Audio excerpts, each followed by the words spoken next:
friends, how's everybody's day going?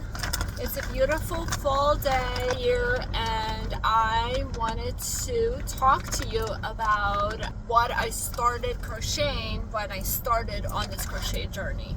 Because I know some of you might be new to this, some of you just starting out, and some of you might be wondering what is the best way to learn.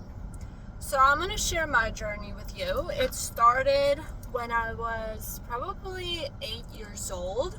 And by the way, I am crocheting while I'm telling you the story, but I just realized my yarn is almost done. So this might be just talking session and less crocheting once I'm done with this yarn. Oh well. Anywho, so I was about 7 or 8 years old when I started crocheting. My mom taught me. She used to crochet. She mostly knits, but she also knows how to crochet. So I tried knitting. It didn't work out. I didn't love it. But as soon as I started crocheting, I really loved it. It was easier for me to hook the yarn with it, to make stitches. So I stayed with that just because it was easier. So my first thing, and you will have this moment when you start crocheting, the first thing you will start with is just a long chain stitch, a chain till I got tired of the chain. And then my mom was like, well, why don't you make a scarf? And that's a typical first crocheter project, to make a scarf, because scarf is relatively easy. You just make a chain, then turn to the next row, do your single crochet, turn to the next one, single crochet. Very small room for error. You might skip some stitches at the end, but who cares? It's your first project. It's a scarf. So I started making these scarves, and I made one scarf. I honestly don't remember what it looked like. I just know it was a scarf. That was my first project. And then my mom then decided that, oh, we're not going to go to the next step of learning the next stitch.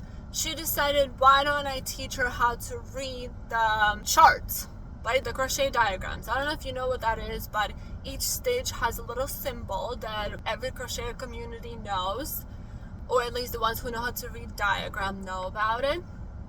So once you know what each symbol means and you know how to make that stitch, then you just look at the diagram and you read it, right? It reminds me a little bit of my favorite movie is The Matrix, when he looks at the code and at first it's like gibberish, you don't know what's going on, but then once he clears his mind, he becomes the one, whatever, all this piece of code turns into all the information and he gets it.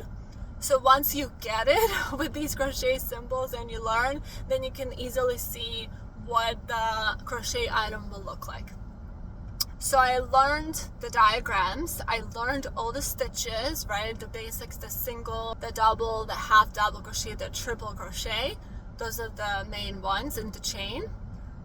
And I think I'm pretty quickly pivoted into making doilies. Now for those of you who don't know what doilies are, these round, I would say round, they could be square as well, but mostly round table cover, little, it looks like a little, what's the word, lace, right, that people used to put on top of their tables, under their drinks or their plates or their bowls, right, to not get the table dirty, just as a decoration. Usually they're all one color. It's like this beige color yarn, very thin. You have to use very thin hook, and the patterns could be pretty intricate, and they go in a circle. And if you miss one stitch or if you miss one row, it's going to be very noticeable. So as an 8-9-year-old kid, I was like, this can't be that hard. So I started making these doilies, and it required so much precision, so much attention, but I loved it. I was doing it non-stop. I made so many doilies. I gave them to my grandma, I gave them to people that I loved for birthdays.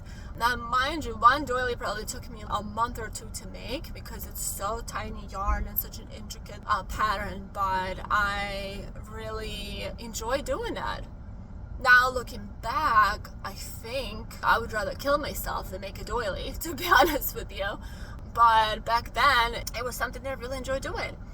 And you know what? Once you do something really hard like that, nothing else like phases. You can do anything else, right? You feel like anything is doable. So I started thinking about, well, no, actually, let's backtrack. Did I make my first wearable? I'm pretty sure I made my first wearable still when I was a teenager. It was this beige top and it had just double crochet chain, so I never wore it. It never fit me. But that was my first wearable. I feel like I already had a desire to make wearables then. So then I met a friend who loved making blankets, and she introduced me to a wonderful skill of crocheting blankets. Now, blankets is another really intense project because making blankets takes so long. Making blankets, it could take 6 months, depends on the blanket. But that's something we worked together. We were doing during our lunch break, and I was doing at home at night watching TV, and I really enjoyed doing that. So I made a bunch of blankets back in the day.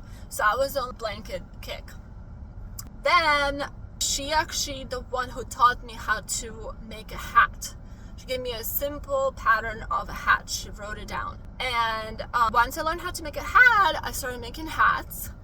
Then at that point of my life, I was like, well, why not just try to sell some of this stuff? So I created my Etsy account. I think it was 2014. And I started making all kinds of stuff. I made stuff for the babies, like baby blanket and baby little hats and socks. I tried to sell my blankets, and then I pivoted quickly into wearables. Wearables, honestly, my favorite thing to do. It's really my passion. What I really like is creating something different and unique that you can wear as a fashion. I really love fashion. So it was really something that sparks joy in me, right? I can make a blanket still. I don't know if I can make a doily. I think I have patience for that. But definitely something like a wearable and creating my own. I write a lot of my own patterns and I create my own wearables. That brings me so much joy. Really enjoy doing that.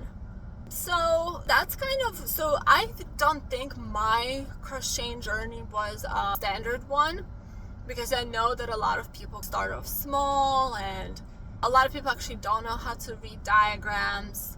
But if you know how to read a diagram and if you start off with making doilies, then you can do anything. You literally can make anything. So, but I know now they have a lot of these crochet kits, right? So these crochet kits, they are amazing. They teach you how to make things fast. They have videos attached to them. My kids actually just bought a couple kits for themselves, and they're learning how to crochet through that. So there's a lot more resources than when I was starting out, I would say. So I say do what excites you. That's the main thing, because crocheting, especially in the beginning, it takes a lot of time. It takes a lot of patience. It's not a rewarding quickly type of project. It's gonna take some getting used to and learning. So do something, try to work on a project that really sparks joy in you so that you don't fall off of it.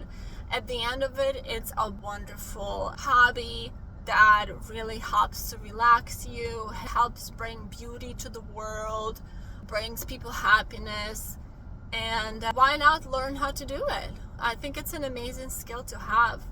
So I wish you best of luck. I hope this video helped you.